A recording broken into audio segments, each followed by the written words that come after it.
लोक त्रिशूल न्यूज, विदर्भाचा बुलंद आवाज। अर्चना अडसड रोठे यांच्यावर चाकूने हल्ला, सातेफळ फाट्यावर घडली घटना।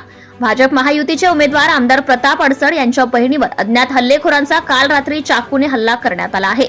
मानेपासून हुकले वार, हाताची कटली नस। धामणगाव विधानसभा मतदारसंघातील भाजपा महायुतीचे उमेदवार प्रताप अडसड यांची बहीण सौ अर्चना रोठे वय 45 वर्ष यांच्यावर अज्ञात हल्लेखोरांनी सातेफळ फाट्यावर चाकूने हल्ला केल्याची घटना काल सायंकाळी 9च्या दरम्यान घडली आहे। सदर हल्ल्यात त्यांच्या हाताला जखम झाल्याचं प्रत्यक्षदर्शी यांनी सांगितलंय।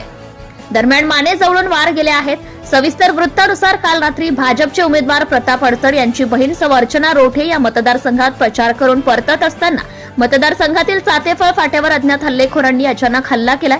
या हल्ल्यात अर्चना रोठे यांच्या हाताला गंभीर घाव झाले असून हाताची नस कटून गेली आहे।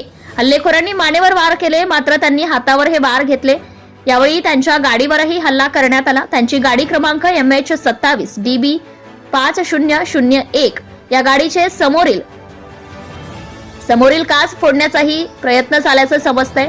हल्ला करून हल्लेखोर अंधारात पसार झाल्याचं प्रत्यक्षदर्शी यांनी सांगितलंय। घटनेनंतर अर्चना रोठे यांना येथील डॉक्टर सागर ढोले यांच्या दवाखान्यात प्राथमिक उपचार करून पुढील उपचारासाठी अमरावती पाठवण्यात आले।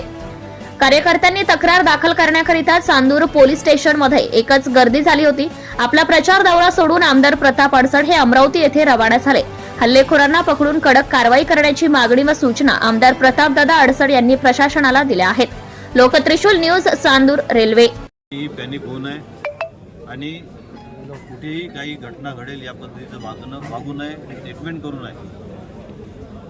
आणि मला अशी माहिती मिळाली आहे की या घटनेची माहिती त्यांच्याही कार्यकर्त्यांकडून प्रत्येक बूथवर देण्यात येऊन राहिली आहे, जेणेकरून त्या सगळ्या बूथवरचे कार्यकर्ते इथं येतील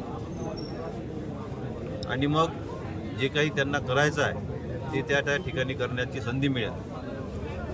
माझी सगळ्यांना विनंती आहे की कुणीही आपल्या बूथवरून इकडे येऊ नये आणि सगळ्यात महत्त्वाचं, स्थिती बिघडेल किंवा कुठं वाईट परिस्थिती निर्माण होईल, वादविवाद वाढणं होतील, अशी कुठलीही कृती आपल्या कोणत्याही कार्यकर्त्यांनी करू नये।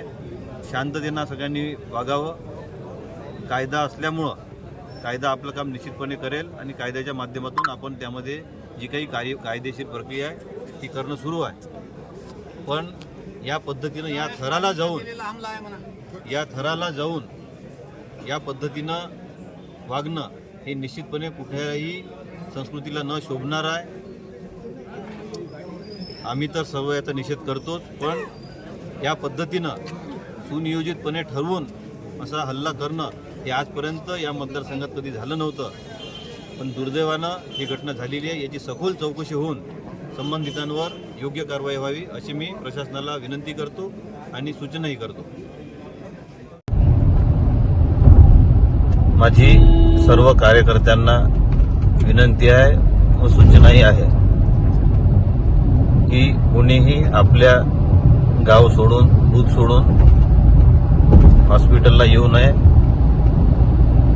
हक्कावर ज्या पद्धतीनं ज्यांनी हल्ला केला आहे त्यांच्यावर निश्चितपणे कारवाई सुद्धा होईल आणि सध्या त्यांची हीच इच्छा आहे की आपण सगळ्यांनी आपापल्या गावातून निघावं आणि तिथं यांनी गोंधळ घालावा आणि कारभार करावा।